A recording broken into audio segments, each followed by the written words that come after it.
ఇది కుంభకోణంకి 25 కిలోమీటర్ల దూరంలో ఉన్న గంగైకొండ చోళపురంలో రాజరాజ చోళుడు అంటే ఈ మధ్య రిలీజ్ అయిన PS1 సినిమా పొన్నియిన్ సెల్వన్ రాజరాజ చోళుడి యొక్క కుమారుడు రాజేంద్ర చోళుడు కట్టించాడు ఈ గుడిని.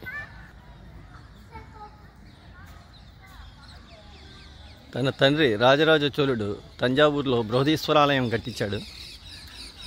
ఆ తండ్రి మీద గౌరవంతో తను కూడా ఇక్కడ ఒక బృహదీశ్వరాలయం కట్టించి ఆయన కన్నా తక్కువ హైటు, ఆయన కట్టించిన దానికన్నా తక్కువ హైట్లో ఉండే నంది కానీ శివలింగం కానీ గుడి శివలింగం అన్నీ తక్కువ హైట్లో ఉండేటట్టుగా తండ్రి మీద తన గౌరవాన్ని చాటుకుంటూ కొంచెం చిన్నదిగా కట్టించాడు. ఇది గుడి ఎదురుకుండా నందీశ్వరుడు, చిన్న నంది. ఇక్కడ గుడి లోపల అలౌడ్ లేదు కెమెరా,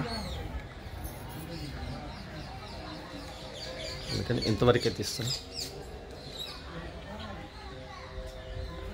బృహదీశ్వర లింగం తంజావూరులోని బృహదీశ్వరుడి కన్నా చిన్న సైజు. శిల్పకళ అత్యద్భుతంగా ఉంది. అదేదో గుహలాగా ఉంది, సింహం రూపంలో చెక్కారు, తలుపు తాళం వేసింది. ఐ థింక్ అదేమో అండర్ గ్రౌండ్ లాంటిది అయి ఉంటుంది.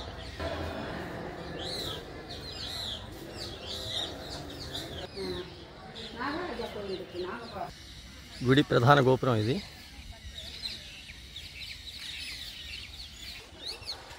ఈ రాజరాజ చోళుడి కొడుకైన రాజేంద్ర చోళుడి టైంలోనే ఇతని సామ్రాజ్యం శ్రీలంక మొదలుకొని సింగపూరు, మలేషియా, థాయిలాండ్, ఇండోనేషియా వరకు సౌత్ ఈస్ట్ ఏషియన్ కంట్రీస్ వరకు విస్తరించిందిట. చుట్టూతా కొన్ని ఉపాలయాలు ఉన్నాయి. ఇక చీకటి పడుతుంది. వీటి విలువ మనకంటే విదేశీయులకే బాగా తెలిసేమో. బెల్జియం నుంచి వచ్చారు వీళ్ళందరూ.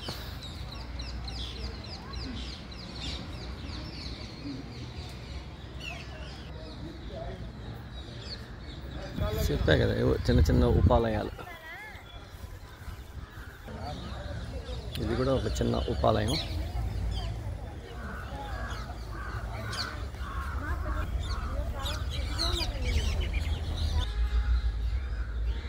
లోపల అమ్మవారు అనుకుంటా.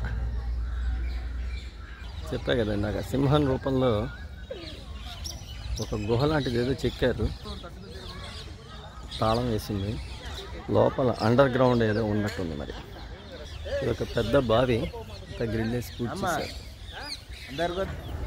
రాజరాజ చోళుడి మీద గౌరవంతో తంజావూరులో బృహదీశ్వరాలయం చూసిన అందరం కంపల్సరీగా గంగైకొండ చోళపురం వచ్చి అతని కొడుకైన రాజేంద్ర చోళుడు కట్టిన ఈ చిన్న బృహదీశ్వరాలయాన్ని తప్పనిసరిగా చూడాలి.